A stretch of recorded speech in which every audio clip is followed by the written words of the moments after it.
Final audio check. Final audio check. Making sure everybody's okay. Cuts. Final audio check. See you. Final audio check. 1 2 1 2 1 2. Final audio check.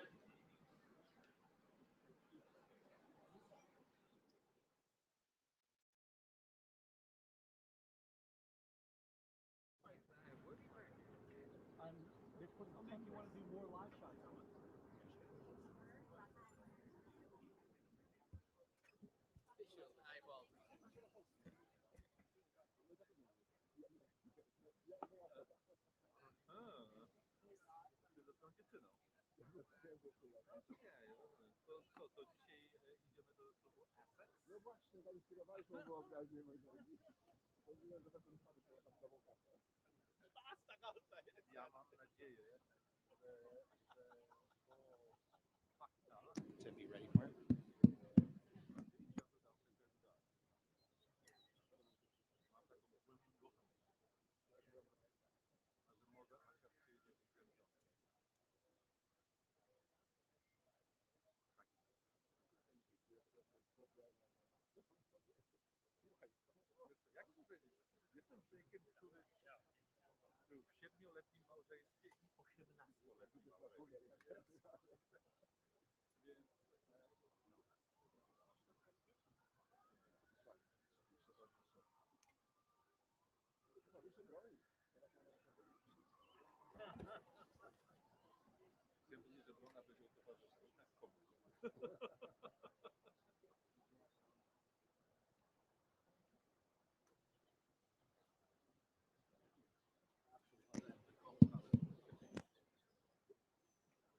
Oh, no, I don't even have the announcement.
yeah, yeah, yeah. Okay. To ja sam mogę wyróżniać, żeby dobrego robić. Oh yeah.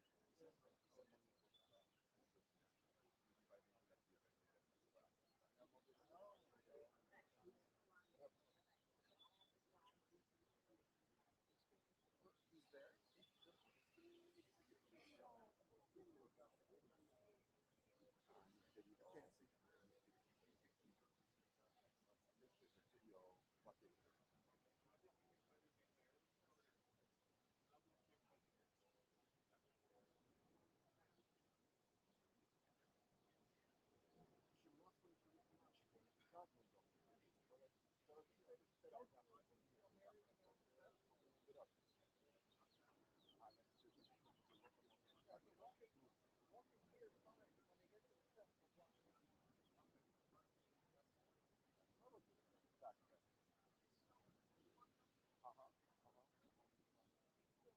Ja będzie przemawiał Biden.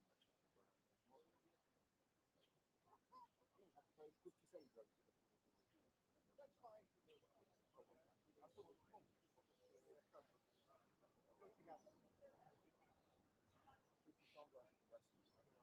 You're blocking.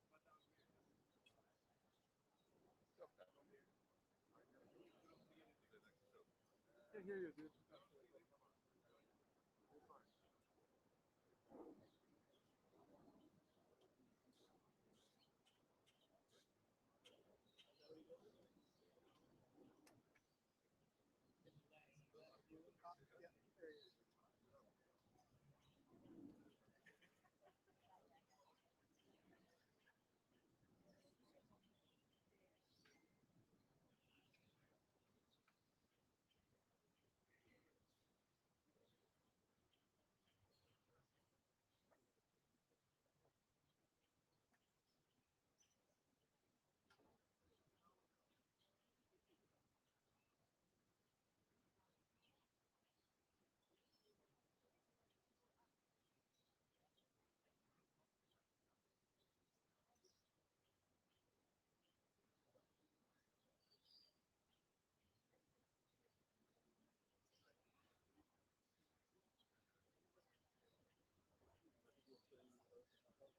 Ja byłem 3 lata na końcu roku. Przedstawiał mnie ten dzień tam Marcin, był moim studentem.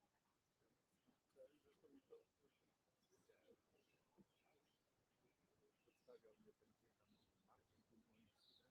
Tylko kiedy ten koncert siedział koło mnie ten zwrot.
Ladies and gentlemen, the President of the United States, accompanied by the President of the Republic of Finland and the Prime Minister of Sweden.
Please be seated. Thank you. It's not only a beautiful day, this is, in my view and the view of my team, a momentous day. It's a very, very good day. Today, I'm proud to welcome and offer the strong support of the United States for the applications of two great democracies and two close, highly capable partners to join the strongest, most powerful defensive alliance in the history of the world. Two proud, independent countries exercising the sovereign right all states possess to decide their own security.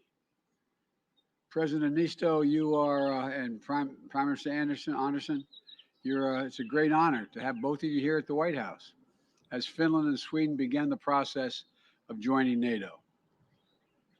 It was out of the wreckage of World War II that NATO was formed. And in 7 decades that followed, NATO has proved itself an indispensable alliance, committed to a Europe whole, free, and at peace. But in recent years, doubts began to arise. Was NATO still relevant? Was it still effective? Is it still needed in the 21st century world? Today, there is no question. NATO is relevant. It is effective, and it is more needed now than ever.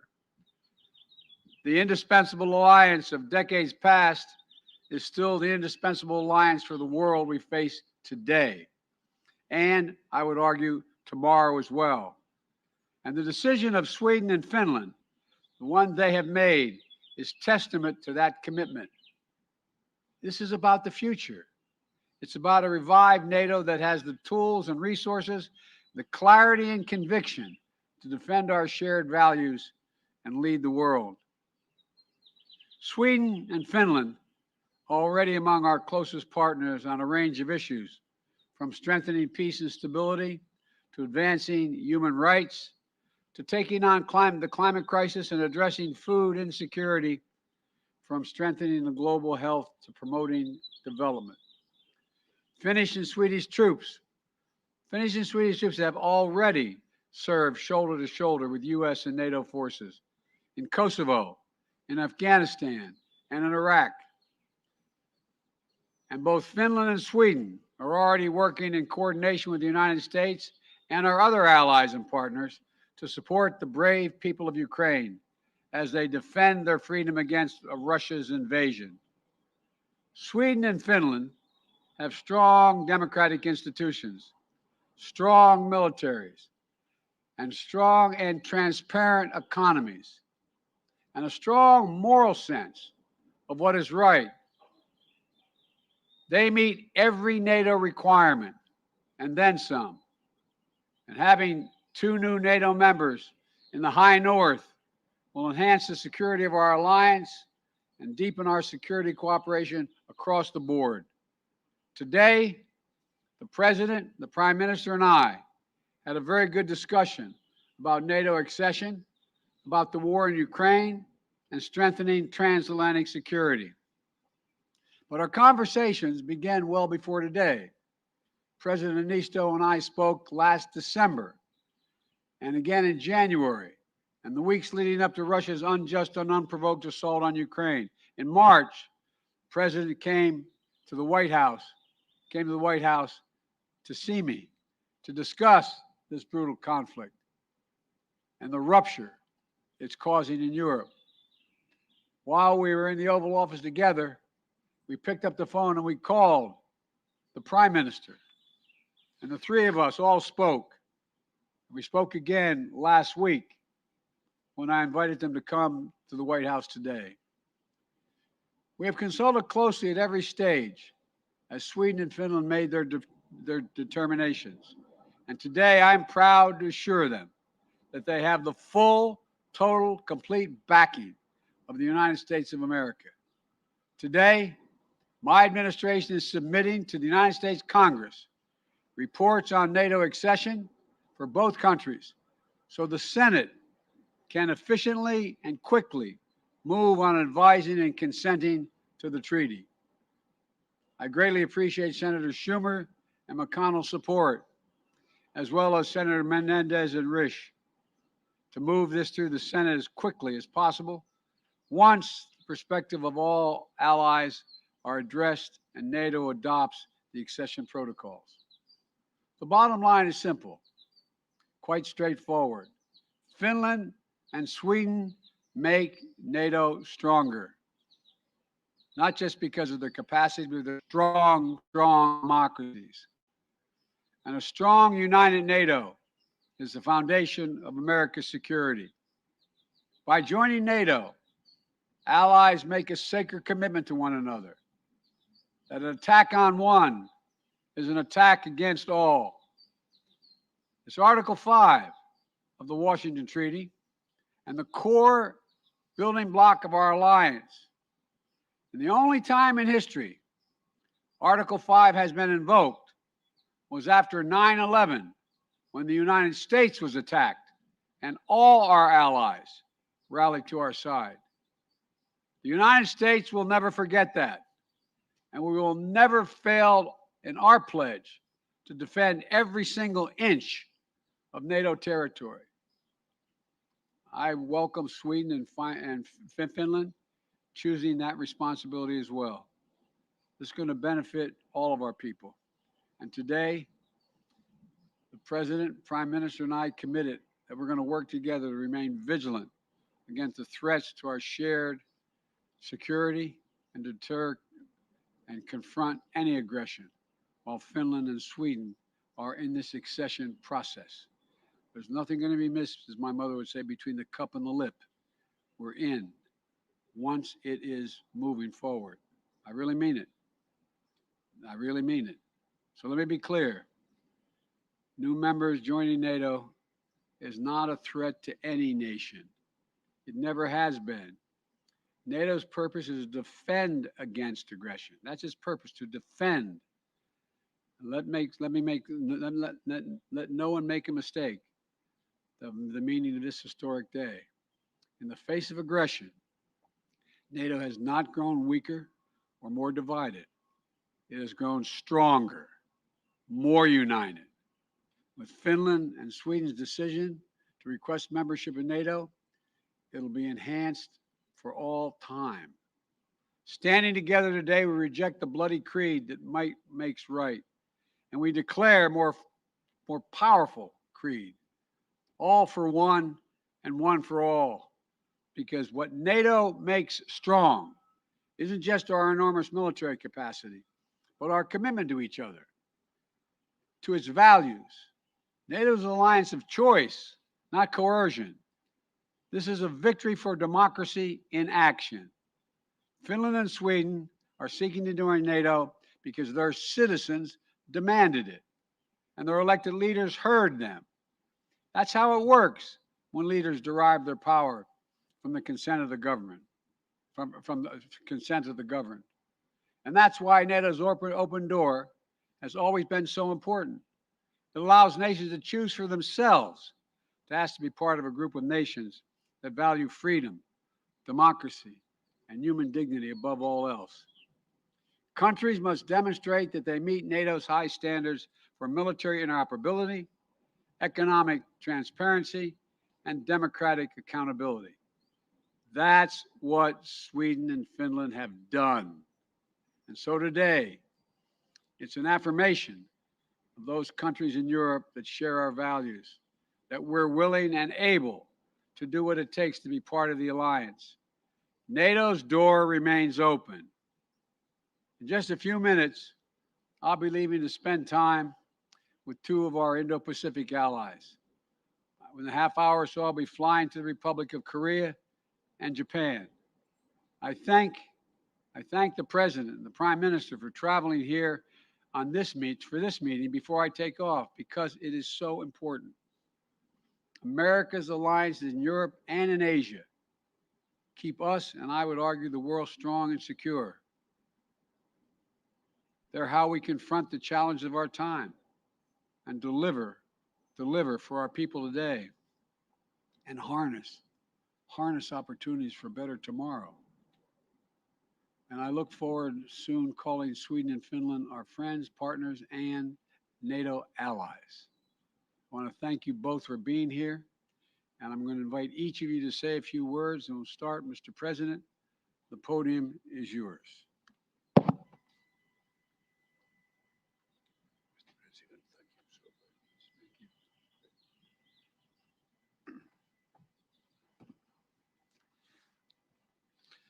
Mr. President, it is with great pleasure and honor to be standing here today with you, together with the Swedish Prime Minister Magdalena Andersson. We are here for a very good reason. Together we are taking a historic step by seeking to join the North Atlantic Treaty Organization. Finland has made its decision after a rapid but a very thorough process. The process has once again revealed the strength of Finnish democracy. Starting from the strong public support, the decision was made with an overwhelming parliamentary majority, and it also enjoys huge, strong popular support. I want to thank you, Mr. President, for your steadfast support throughout this process. In early March, I visited White House, and you encouraged us to go further. That was of vital importance to our process. Your statement yesterday and our trilateral meeting today are a testimony of enduring commitment the United States has made to European and transatlantic security. I want to assure that Finland will become a strong NATO ally. We take our security very seriously. The Finnish armed forces are one of the strongest in Europe. We have also consistently invested in developing our capabilities. The Finns' willingness to defend their country is one of the highest in the whole world. We are ready to contribute to the security of the whole alliance, making the commitment to mutual security guarantees that being a NATO ally entails. Now that we have taken this first decisive step, it is time for NATO allies to weigh in. We hope for strong support from all allies and for a swift ratification of our membership once it's agreed. I believe that the United States can set a crucially important example to others. The Turkish leadership has recently expressed concerns about our membership application. I want to address these concerns today. Finland has always had broad and good bilateral relations to Turkey. As NATO allies, we will commit to Turkey's security just as Turkey will commit to our security. We take terrorism seriously.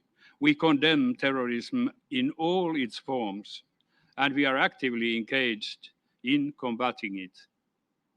We are open to discussing all the concerns Turkey may have concerning our membership in an open and constructive manner. These discussions have already taken place and they will continue in the next days. 24th February, I said that the masks have fallen and we see only the cold faces of war. Russia's war in Ukraine has changed Europe and our security environment. Finland takes the step of NATO membership in order to strengthen not only its own security, but also in order to strengthen wider transatlantic security. This is not away from anybody. Like you, Mr. President, said, NATO is protective, defending, not a threat to anybody.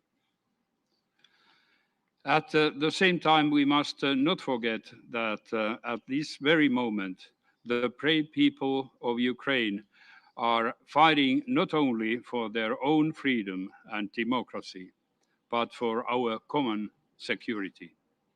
Finland, together with the EU and the United States, stands firmly behind Ukraine. So, Mr. President, once again, I want to thank you for making history with us. Thank you. Thank you.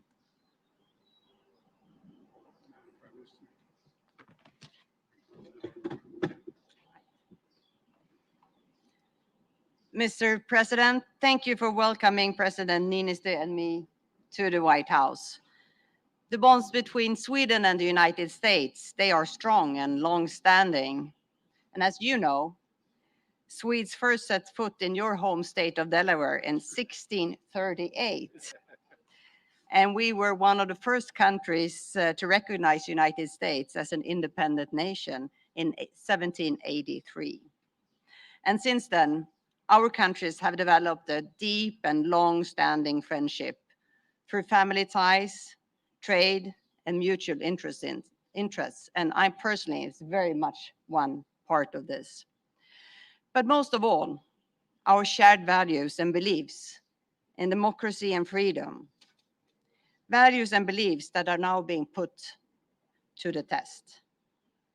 And today, the situation in Ukraine reminds us of the darkest days of European history. And I must say that during dark times, it is great to be among close friends. And over these past months, we have shown transatlantic unity and strength at its best. Together, we have responded forcefully to Russia's aggression and provided unprecedented support to Ukraine. We have not flinched. And Mr. President, I want to thank you for the massive US support to Ukraine and for your sustained engagement in European society. President Niinistö and I have come here at a historic moment for our countries. And for Sweden, after 200 years of military non-alignment, Sweden has chosen a new path.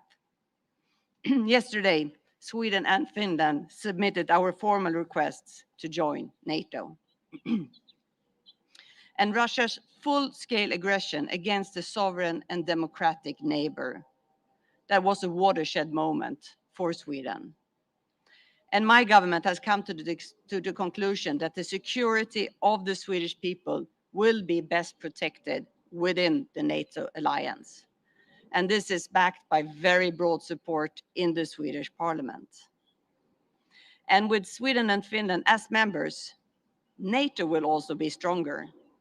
We are security providers with sophisticated defense capabilities, and we are champions of freedom, democracy, and human rights. We have a long tradition of extensive military cooperation with NATO, including all missions.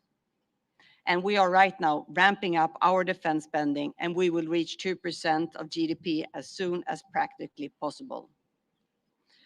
And Mr. President, your support for our country's NATO aspirations for our security are of fundamental importance. And we look forward to a swift ratification process by NATO members. And we are right now having a dialogue with all NATO member countries, including Turkey, on different levels to sort out any issues at hand. In the United States, the Senate is crucial in this regard. And last Sunday, I hosted a delegation headed by Senate Republican leader McConnell in Sweden. And later today, President Niinistö and I will meet Senate Majority Leader Schumer and other leading members of Congress. And we greatly appreciate the broad and strong support expressed by both parties in Congress.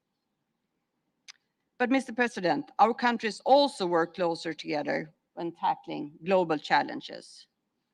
And Sweden, like other Nordic countries, has shown that emissions reductions can go hand in hand with economic growth. And in Sweden right now, the green transition creates thousands of jobs through investments in battery factories, green mining, and fossil-free steel production. And I actually brought the president a unique example of this, a candle holder made of the world's first fossil-free steel.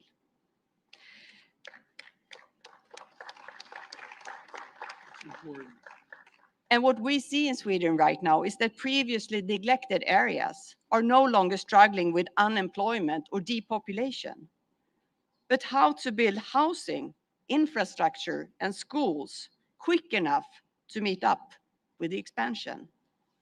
And here I see fantastic opportunities to cooperate between the Nordic countries and the United States. And I'm also proud that Sweden contributes to the US economy and the prosperity of the American people. Swedish companies are active in every single state, creating more than 350,000 jobs in the United States. And we are the 15th largest investor. Mr. President, I want to thank you for your leadership in our joint efforts to promote democracy throughout the world. Because democracy requires constant work and safeguarding. We have to win every new generation. And let me conclude where I started. Peace and stability in our part of the world is a common security interest for us, for you, and for the rest of Europe. And we stand here today more united than ever, and we are committed to strengthening our bonds even further. And Sweden is prepared to shoulder its responsibility as an ally in the North Atlantic Treaty Organization. Thank you. Thank you, thank you, thank you.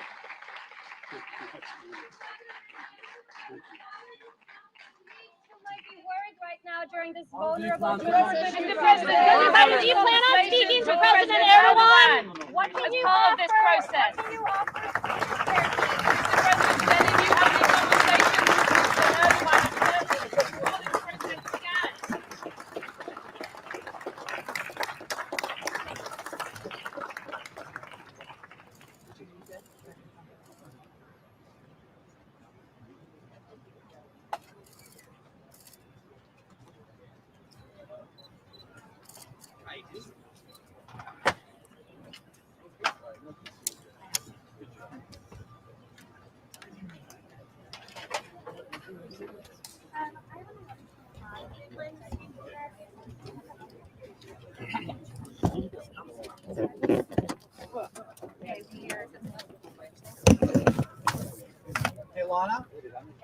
We're not rushing. We can start our-